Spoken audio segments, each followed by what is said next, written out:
Hello everyone and welcome to an aspirants journey. So मैं prepare कर रहा हूँ प्रीलिम्स 2026 के लिए और आज है day 2 of 130 days prelims challenge. So अब आते हैं अपने टारगेट अपडेट पे। तो आज मैंने क्या किया कि आज इकोनॉमी के मैंने टेस्ट दिए, साथ में मैंने टेस्ट को एनालाइज़ किया।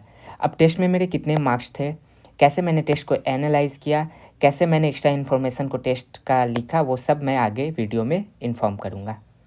जो मेरी टोटल स्टडी आवर थी आज की वो थी 6 घंटे 41 मिनट, मीन्स लगभग 6.5 घंटे मान लो। इसमें मैक्सिमम फोकस जो मेरा था वो 2 घंटे 14 मिनट के लिए था। स्टार्ट किया था मैंने बहुत लेट 11:40 पे और फिनिश भी बहुत जल्दी कर दिया मैंने 8:15 पे। जो मैंने टेस्ट दिया वो टेस्ट दिया 1 घंटे 36 मिनट में और टेस्ट को एनालाइज करने में मुझे टोटल 5 घंटे लगे।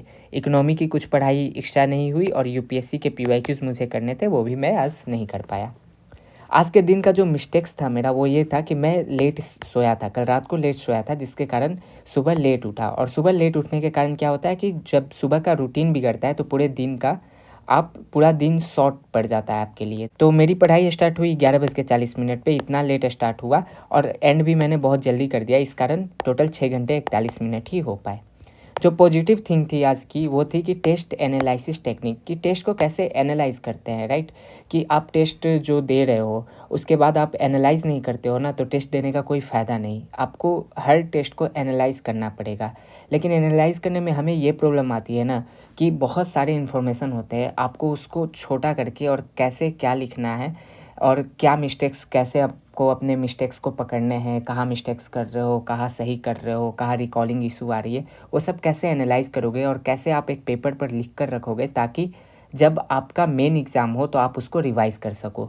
तो ये जो टेक्निक है टेस्ट एनालिसिस टेक्निक, वो मैंने आज समझा और वो मैं आपको दिखाता हूँ कि कैसे टेस्ट को एनालाइज किया जाता है। सो ये है मेरा टेस्ट लर्निंग शीट, आप देख सकते हो कि इसमें मैंने सारे अपने टेस्ट के लर्निंग्स को लिखा है। जो मैं ओवरव्यू दे दूँ अपने इस टेस्ट के बारे में, तो ये था मेरा इकोनॉमी का टेस्ट। इसमें जो मैंने सिलेबस मैंने जो लिया था वो था कि basic concept, national income growth, sector of economy, banking, RBI और मॉनेटरी पॉलिसी, इससे क्वेश्चंस थे।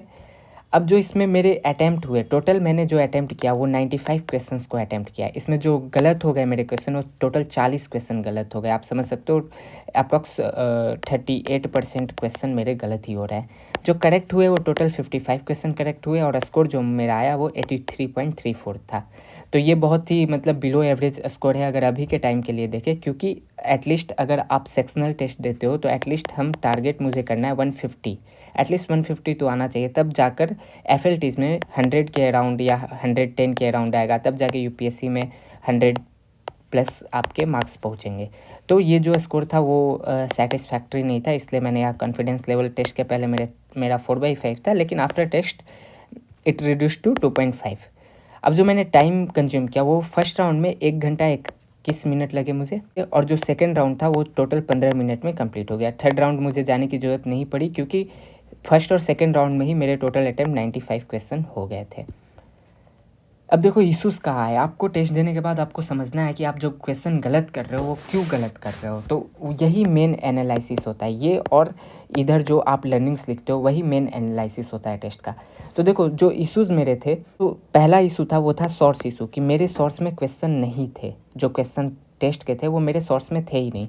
तो ऐसे 4 क्वेश्चन थे जो मेरे सोर्स में नहीं थे और 5 करेंट अफेयर्स थे, क्योंकि करेंट अफेयर्स अभी पढ़ नहीं रहा, तो ऐसे 5 करेंट अफेयर्स थे जो मेरे सोर्स में नहीं थे।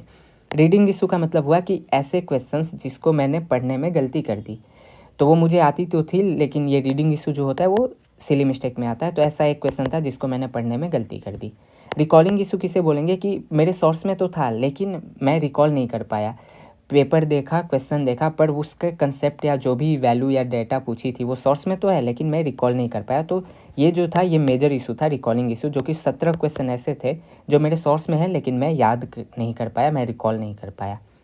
एप्लीकेशन इशू ये होता है कि मतलब कंसेप्ट तो आपको पता है लेकिन उसका जो एप्लीकेशन है, एप्लीकेशन बेस्ड क्वेश्चन जो आ रहे हैं कंसेप्ट पे, उसमें आप गलत कर रहे हो। तो ये मेरा एप्लीकेशन इशू, ऐसे 8 क्वेश्चन थे जिसमें मेरी एप्लीकेशन इशू हुई। तो ये टोटल को मिला ही दिया ना, तो 17 8 कितना होता है, 25 क्वेश्चन तो मेरे यहीं पर गलत हो गए, रिकॉल करने की वजह से और एप्लीकेशन की वजह से। अब जो मैड जो बोला जाता है, MCQ एप्टीट्यूड डेवलपमेंट, तो ऐसे 2 क्वेश्चन थे जिसके कारण मैंने मैड लगाया, मीन्स स्मार्ट गेस बोल सकते हो कि स्मार्ट गेस मैंने लगाया और 2 क्वेश्चन ऐसे रॉन्ग हो गए।